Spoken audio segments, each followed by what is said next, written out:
Why does R. Kelly and his team feel like the feds are trying to kill him? Because he's not coming out until December 21st, 2045. He received 30 years in federal prison. So why does he think they're killing him? What does Kelly know that makes the feds want to kill him? So according to R. Kelly's legal team in the first filing, and they reiterated in this one, that whole plot to uncover the fact that there were things that were done wrong when it came to, remember I talked about like the flipping of the witnesses and all these things that they're alleging happened. Basically, they're saying the government and the prison officials have been covering up the fact that they did whatever they needed to do to evict R. Kelly allegedly. And his new legal team, in trying to file for other things, discovered that and brought it in their plan to bring it to light, and they found out. So this is all a way to cover that up. That is what R. Kelly's team is alleging. February 25th, 2019. Jail doors crack open and Robert Kelly walks out into Chicago air after about 4 days on state charges. What he does next gets remembered forever. Black van pulls up to the Rock and Roll McDonald's in River North. He hops out, orders chicken nuggets and Big Macs, starts signing autographs, takes selfies with fans like it's a meet and greet. From the Golden Arches, his crew rolls over to Big's Mansion, an upscale cigar lounge in the Gold Coast, where he spends hours kicking back with a stogie while his life was actively on fire outside those lounge doors. That sequence, jail to fast food to cigar lounge in one evening, became the defining visual of his brief freedom. Months later on Easter Sunday, TMZ caught him outside Trump Tower in Chicago, posted up next to a Rolls-Royce, puffing a giant cigar down to the stub, looking like a man on permanent vacation. That was the last real taste of freedom he's going to get for a long time. Robert Kelly is currently incarcerated with a projected release date of December 21st, 2045. He'll be pushing 79. The path that got him there includes a 30-year federal sentence from his 2021 New York conviction on racketeering and sex trafficking charges, plus 20 years from his 2022 Chicago conviction on child exploitation charges, mostly running concurrent, giving an effective sentence of roughly 31 years. Both convictions were upheld on appeal. The Supreme Court declined to hear his case in both October 2024 and June 2025. The door on direct appeals is effectively closed, and between those jail doors closing in 2019 and where he sits now, his time inside federal custody has been anything but quiet. Started at the Metropolitan Correctional Center in downtown Chicago. Shortly after arriving, he ended up in the Special Housing Unit, solitary confinement.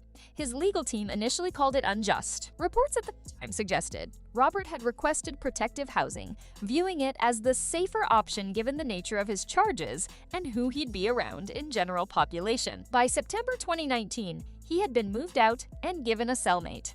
Then came August 2020, the incident that became the biggest headline of his prison's stretch up to that point. While Robert was in his cell at MCC Chicago, a fellow inmate entered and assaulted him. The attacker was Jeremiah Shane Farmer, a Latin Kings member already serving life for double murder. Farmer reportedly struck Robert multiple times before guards intervened, eventually using pepper spray when verbal commands didn't work. Robert came out with cuts and bruises, but no life-threatening injuries. The context around the attack was significant. The facility was under stress. Repeated lockdowns tied to protests outside related to Robert's case, plus COVID-19 restrictions creating tension throughout. Farmer himself filed a handwritten court motion, claiming facility staff had encouraged or allowed the attack, saying officials told him to carry it out to draw attention to his own unrelated case. Prison officials disputed those claims. Farmer faced no additional charges since he was already serving life. Robert's attorneys, Tom Farinella, Doug Anton, and Steve Greenberg at the time, immediately used the incident to push for bail, arguing the prison couldn't keep him safe. Every request was denied. Robert got moved to the SHU for his own protection following the assault. MCC Chicago was a genuinely troubled facility during this period. Documented issues with violence, drugs, staffing shortages, and COVID conditions that eventually led to its partial closure. Robert's experience there wasn't entirely separate from broader systemic problems, though his legal team consistently framed everything as specific targeting. After his sentences were finalized in 2022 and 2023, he was transferred to FCI Butner Medium 1 in North Carolina. That's where the next round of major incidents would happen. June 2025 brought the most dramatic legal maneuver of his entire post-conviction period.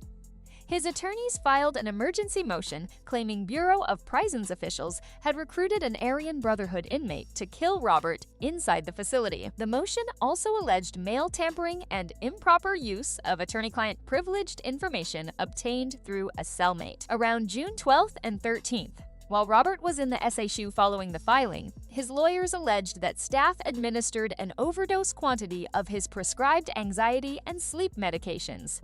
They said he collapsed, lost consciousness, and was transported by ambulance to Duke University Hospital, where doctors treated him for blood clots in his lungs. The legal team further alleged he was removed from the hospital before completing treatment and returned to solitary. Robert reportedly refused prison meals out of concern about his food being tampered with. Attorney Beau Brindley held a press conference framing the whole situation as institutional corruption, comparing it to issues that had drawn national attention in other high-profile custody cases. The team publicly appealed to President Trump for clemency, describing him as the only person with the courage to address corruption in cases involving public figures. Judge Martha Papacold denied the release request around June 19th and 20th, citing lack of jurisdiction since the matter involved a North Carolina facility and finding no legal basis for the relief requested. Prosecutors described the allegations as fanciful and a mockery of the harm done to victims. Prison sources characterized the hospitalization as routine medical care rather than an intentional overdose. No independent verification of the murder plot allegations emerged in public records. The June 2025 filings also became the basis for a motion to vacate the Chicago convictions based on newly discovered evidence. As of late 2025, that motion was still working through the courts with extended deadlines stretching into early 2026. Then, in February 2026, a quieter but notable situation developed. A cell search at FCI Butner, triggered by his cellmate getting caught with a contraband phone, turned up a notebook containing the personal cell phone number of a retired prison warden. The context wasn't entirely sinister. Robert had been participating in a mentoring program that this official had overseen, and the warden had reportedly given Robert his personal number before retiring for advice on the program. Attorney Brindley emphasized the contact was legitimate. Prison officials nonetheless viewed any personal contact information for a retired staff member as a security concern, especially surfacing alongside a contraband phone investigation. They opened an internal review and placed Robert in the SHU as a precautionary measure. He spent approximately 2 weeks there with the full restrictions that entails: roughly 23 hours a day in a cell, severely limited phone access, no visits, no programming. By mid-March 2026, the internal review concluded with no finding of wrongdoing. He was returned to general population. Brindley called the extended hold without legitimate cause and unfair. Through all of this legal turbulence, Robert has remained musically active in ways that create a consistent contrast with the emergency motions his attorneys were filing about threats to his life. In March 2025, he appeared on a podcast called Inmate Tea from inside the facility, singing snippets of his catalog and describing music as an incurable, beautiful disease. He claimed to have written approximately 25 albums since his incarceration. A remix he recorded at Butner circulated online and connected to a social media challenge. An audio clip of him singing over a Chris Brown track in early 2026 made rounds with positive reactions from several figures in the R&B world. Most of what circulates online as new are Kelly prison music, full gospel albums, spiritual recordings, dramatic productions is AI-generated or fan-made content. Fact-checkers including AFP have repeatedly debunked viral prison music videos as fabrications. The actual documented recordings from inside Butner are significantly more modest than the AI-generated content suggests. The misinformation cycle around his case has been persistent throughout his incarceration. Old clips from 2019, the McDonald's visit, the Trump Tower cigar, get reposted with captions suggesting recent release or pardon. In early 2026, when reporting confirmed his 2045 release date, some posts pushed false early release narratives that fact-checkers immediately addressed. PolitiFact confirmed in 2024 that the 2019 bail footage was being recycled with misleading captions. The cycle tends to accelerate whenever new legal filings generate headlines. Where everything actually stands, every appeal has been denied. Both convictions were upheld by the circuit courts, and the Supreme Court declined to intervene twice. The murder plot emergency motion was denied. The clemency appeal to the Trump administration produced no formal action. The 2026 solitary situations resolved without charges. The motion to vacate the Chicago convictions is pending in early stages. The cigar lounge footage from 2019 is still floating around timelines. The man who lit that stogie outside Trump Tower is now serving time that takes him to age 79. Every motion filed, every press conference held, every emergency claim raised. None of it has moved the release date off December 21st, 2045. Drop your thoughts in the comments. Subscribe for more breakdowns on the biggest cases and stories playing out right now.